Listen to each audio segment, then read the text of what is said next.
one of the things that we will never tell you is it's a great time to buy all the time, because sometimes it's not a great time to buy. And the same thing goes with selling.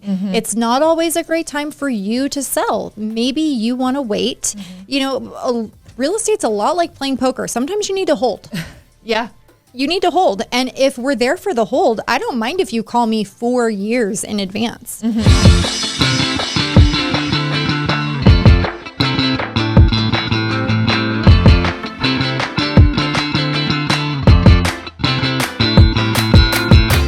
Hey, welcome to the Ended Up in Vegas podcast. This is how we're doing it in 2024. We're talking about selling your home.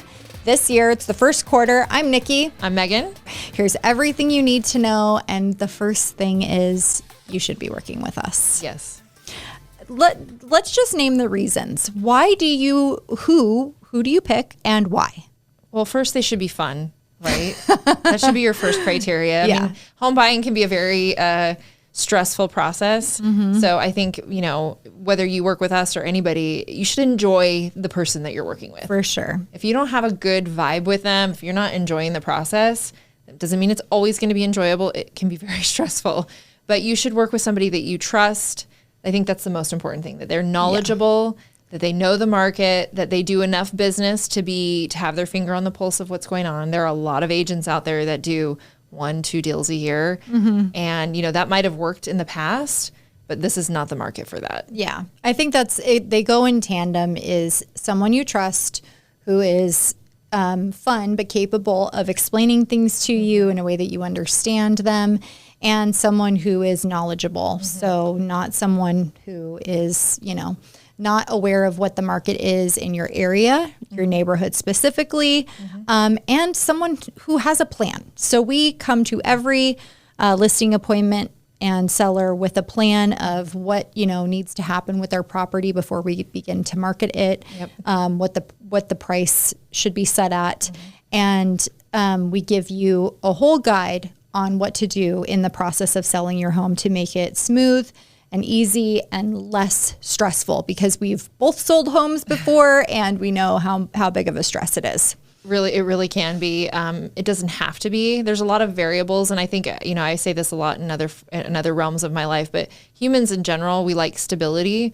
We don't like the unknown, and so there's a lot of unknowns when you're selling your property, especially if you're moving. You know, if the situation on the other end is unknown as well. So you working with somebody like us that knows what they're doing and knows how to kind of prepare you for what to expect can alleviate a lot of the stress that comes from buying and selling. Yeah. I mean, a realtor is a lot like a chef in the sense that a lot of things that need to be cooked at the same time need to be timed out correctly. Exactly. And it can be an overwhelming process. It's easy to miss things. The jargon that is used in real estate is sometimes hard to understand, especially if you haven't sold a whole lot of homes. But what we want to do is prepare you for what you can expect. If you're kind of thinking about selling your home this year and buying a new one, hopefully you listened to our previous episode about buying in 2024. Obviously, we're recording this in January, first of the year. So this is based on what current market conditions are. So keep that in mind. But generally selling this year as of right now, you can look for an easy sale if your home is priced right. Price is like 75, 80% of the equation. If you price it correctly, you can overcome a lot of other objections or other issues with the property. Right. Condition is important, you know, having it look good, having it look clean, but really price is the most important part of any equation in regards to selling a property. Yeah. So when it comes to selling your property, you want to obviously clean it up, make sure it's tidy. I think that one of the biggest pieces of advice that I can give you, if you are not even looking to sell your home now, just any time in the future, if you ever expect to sell this home, rent this home, not live in it forever, is maintain it. Yes. Oh my gosh, yes. That is my biggest pet peeve of the last few years is seeing all of these homes, and we've seen the jokes online, right? Of like a little playhouse in like someone's backyard that's like $800,000 price tag. And you're just like, what am I paying for? You haven't kept up anything on your property. Things are outdated and broken. And that's just like what you give to people to expect for the price. Yeah. Or how about going in and making a bunch of repairs and improvements to your house just to sell it? So you don't get to enjoy any of those improvements or repairs. Biggest pet peeve. Yeah. I think, maintaining it from the beginning obviously will help stave off, unexpected costs later on. But, you don't want to be when you're dealing with real issues or major repairs, that's something that doesn't come up until you're under contract. Right. So you've listed your home, you have somebody that's bought it, maybe they find something on the inspection. Now you're not in a position of strength when you're negotiating on those things. It's a very difficult position, and then you're kind of going back and forth, rushing to get estimates. It just doesn't put you as a seller in a position of strength. So the more that you can maintain your home, maintain the systems, it's great if it looks beautiful, but if somebody's got to come in and replace an HVAC system or, the major components to a home, that can be a huge deterrent. It can also be a deal killer. So that, that's something that you really want to think about if you have a home to sell, is just maintaining the basic things as you go along, changing your air filters regularly. Yeah. Those are some low cost ways to make sure that the home is in good condition when you go to sell it later on. Yeah. And definitely making sure. So one of the things, if you've done anything to your home in the last few years of living in it, where you have added a bathroom, added a bedroom, changed something that maybe needed to be permitted. Maybe you got a tankless water heater. Those are things that are going to come up on inspection again, that you don't want to delay anything in the process for what's going to be coming next for you after your move. And even things like getting like the right, my back door, only I know how to lock it. Only my kids and I know how to lock it. Yeah. It's just a weird thing. Yeah. But it's like, if I go to rent or sell my house, I need to make it so that a stranger can come in and know how to lock the door.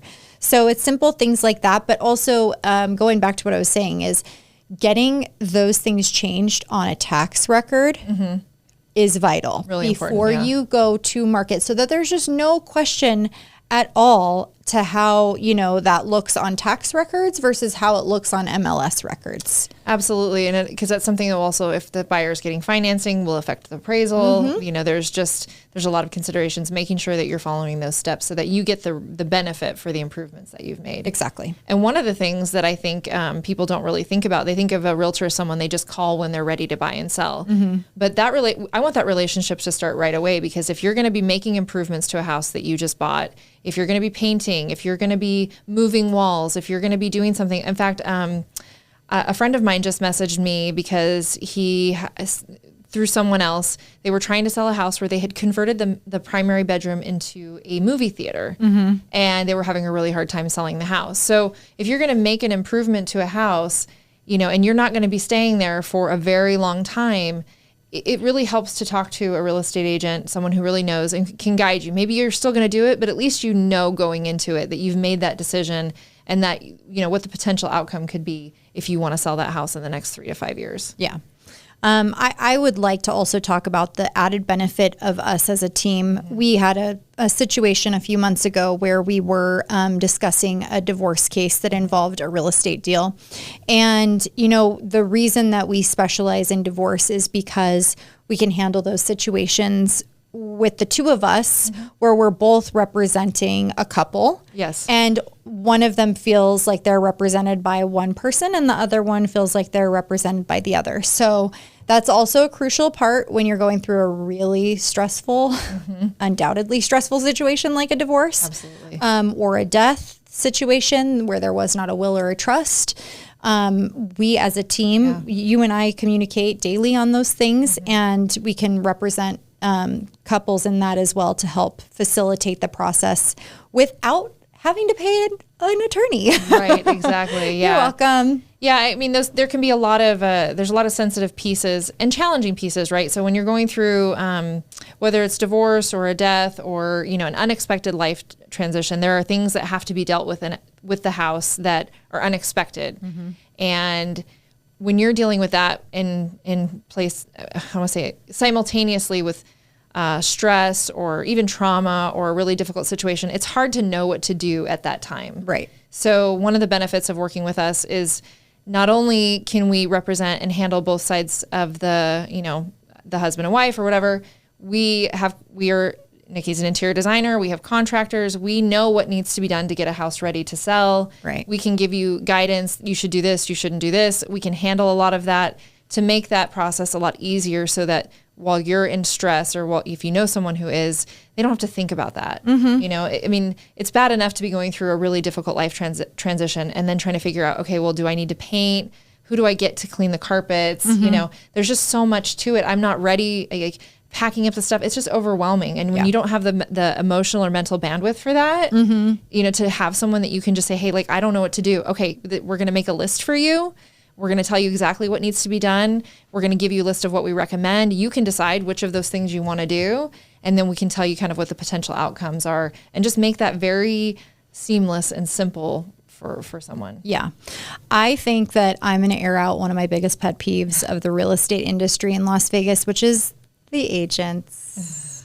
And I'm speaking about my colleagues very kindly because I think that this is one of the things that you need to, everybody knows an agent. Most people know an agent. They're like, you can't throw a dead cat without hitting 5 different real estate agents. Everybody knows it. One, are you kidding me? Most people know 5 or 6 at least, right? There, what are 15, 17,000 agents? Yeah, there was 18, almost 20, but I think quite a few have expired there. Yeah. So 2 things that I want you to ask any of your friends who are agents before you ask them to potentially sell your property is, can I see your last listing? Can I see the pictures from your last listing? So you can read through it. You can see how they marketed it. You can see the photos they took of it.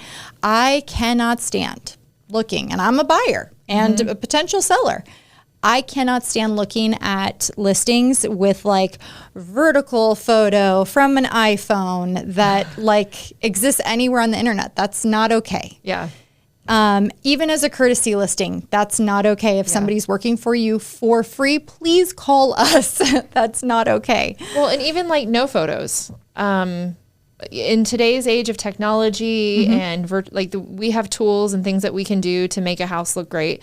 There's almost no reason not to have any photography. Right. Poorly written listing descriptions. There's no excuse for that in today's No day and excuse. Age. Yeah. So please just give us a call once you exhaust all of those other agents who are doing a subpar job. Some of them are they don't have the education. They don't pay close enough attention. They're not fully invested in it. And this is, it goes back to one of the really crucial aspects of real estate is if you're not doing it full time, you're not really doing it. And that's why, a lot of schools in town will teach that principle. Yeah. But you really do need to be immersed in it to know what's going on in the market. And, if you can't hold your agent accountable for at least the marketing plan, then what can you hold them accountable for when your home isn't selling and, you don't know why? Yeah. I think also interviewing more than one agent, I think is a really good idea. I agree. I think because you might have 3 really great agents, but your communication style might be different. And I think that that's a really important piece that people sometimes don't think about. And so you're going to be in the trenches with this person for at least 60 to 90 days and maybe longer. Make sure you like that person and that you feel comfortable having difficult and challenging conversations with them. Yeah. So anytime someone contacts me and says, I'm interested in potentially selling my house, what is it worth? I will do a couple hours worth of, it's easy for an agent to pull comps, right? But I will do a couple hours worth of research to really get into the nitty gritty of what is actively happening in the neighborhood. We set them up on current searches of homes that are coming online in the area so that they're aware too, like, oh, my neighbor 5 doors down has now listed their house and at a steeper, or less of a price than what I'm listed at. These are going to be our competitors. So it's like part of that is actively staying on top of what's going on. And this is just part of the hospitality that we offer to our clients as part of the onboarding process. We want you to know that you can trust us, that we're invested. And so that's right off the top, something that we do to, initiate what will be a successful sale of your home. Absolutely. It's really about the experience and that relationship. We don't take on a ton of clients because it's important to us that each client be handled with a very high level of attention to detail. You're always going to be dealing with one of us directly. And that's the benefit of us being together, is that there's always somebody available to answer your questions, and just making sure that you always have that person available to help with your questions, whatever's going on. Yeah. So if you're looking for a valuation on your home in the Las Vegas area, please feel free to reach out to Megan or I. And then if you're also selling in another place, we can definitely find you a referral for someone who's working in that area, someone who's qualified and experienced to sell your home there. We will work with them as well, to make sure that everything is seamless in the transition from selling your home there to buying your home here and so on. Yeah, and we know agents in other markets. We have a very deep network of referral partners that we work with. So if you're relocating out of state, and you don't know where to start, I just helped a cousin last week find an agent in Texas, and so it doesn't just have to be the listing here.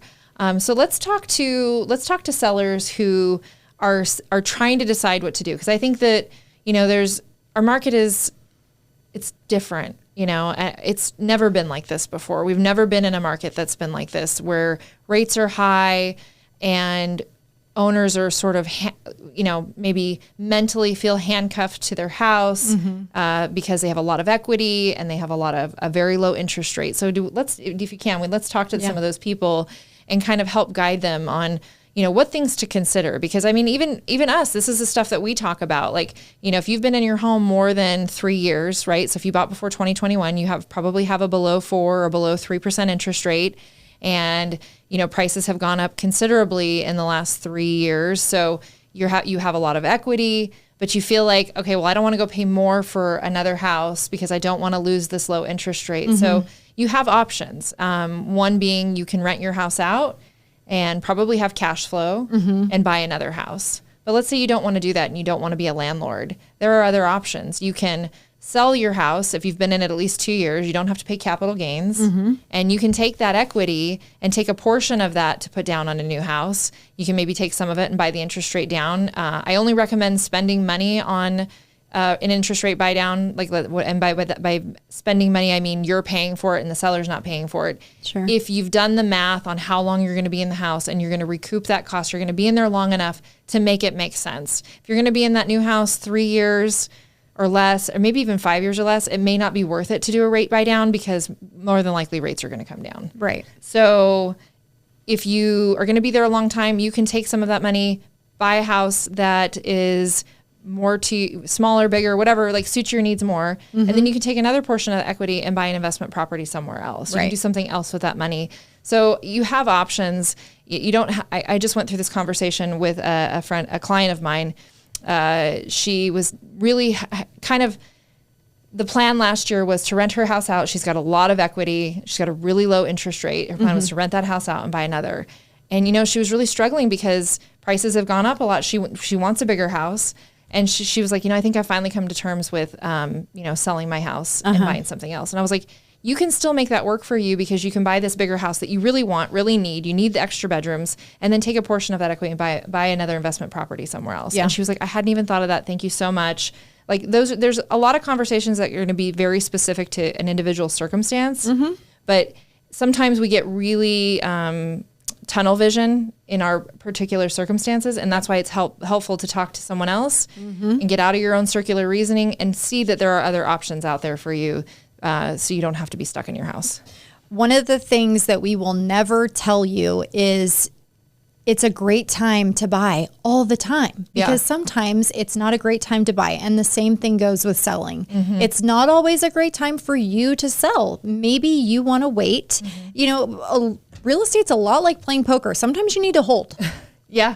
You need to hold. And if we're there for the hold, I don't mind if you call me 4 years in advance. If you plan on moving to Texas in 4 years, let's start talking now so that you have plenty of time to know what we should be doing. So it's not like a rush at the last minute to do all the things that you need to do to prepare a home for sale. Yeah, I have one right now. They're being relocated. They're in the military, and they're not going until the summer. And I think their intention was that they were going to put their house on the market in June, and they're going to probably be moving in July. And I'm like, that June is too late. Yeah. We can list a lot sooner. Here's the thing, so we're right now we're in the early stages of figuring out what we think the list price should be, what improvements need to be made to the house, and really just getting it ready so that they're in a position and having those conversations. Like, do you need to sell this house to qualify for the next house? Like, right. Just that way, when they're ready to make the decision, they've had plenty of time to think about it. They have all the information, exactly, and they're not rushing at the last minute. Now they have to be somewhere else, and they haven't even put their house on the market. So you know what I mean? I think like that conversation can almost never happen too soon. Yeah, or too early. Right. All right. So if you're looking to sell your house, thinking you might sell a house, or thinking you want to buy a house, you don't want to sell your house, we will never pressure you to do so. But we want to make sure that you have all the information ahead of time. And if you have any questions, please leave them in the comments for us. We'll be happy to address them on future podcasts. And thanks for watching the Ended Up in Vegas podcast. We'll see you next time.